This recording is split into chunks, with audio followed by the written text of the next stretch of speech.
Packing તો થઈ ગઈ, કાલે સીધું ભાગવાનું છે. તો જય ભોળાનાથ, સ્વાગત છે તમારું વર્ષીયની સાથે. એમ વિચારો છો ને કે જેકેટ પહેરીને ક્યાં, પણ ભાઈ ઠંડી લાગે. અચ્છા. અને મિત્રો આપણે કાલ નીકળવાનું હોય ગોવા માટે. ના ના, અહીંયા પગપાળા નથી જવાનું, નકા પીછડા ખરી જાય. બલૂનમાં જવાનું હોય.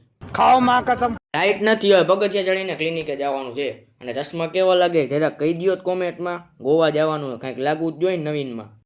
વાત તો સહી. મિત્રો લાઈટ તો નથી તો આપણું શસ્ત્ર ચાલુ નહીં થાય. હવે બગડા સટી કેમ બોલાવશું, જોઈ હાલો ને શું થાય.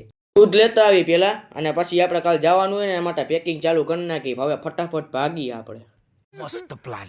પેકિંગ તો ચાલુ કરી દઈ, તો મને કપડાં ખબર નહીં પડે. મમ્મીને ઉઠાડીશ તો હું આવેલો. ચલો ભાઈ, આ 5 જોડી લઈ જ આવી છે, મોજ જ કરવાની. હવે તો કાલ માટે થોડું કટક બટક લઈ આવી, એટલે કાલે હું કાંઈ વાંધો જ ન આવે. મિત્રો આજનો દિવસ પણ થઈ ગયો અહીં પૂરો. હવે મળીએ કાલે નવી મોજ મસ્તી સાથે. જો તમને મારો વિડીયો ગમ્યો હોય તો લાઈક કરો, ફોલો કરો અને શેર કરો. અને બધાય હવનું ધ્યાન રાખજો. રામ રામ.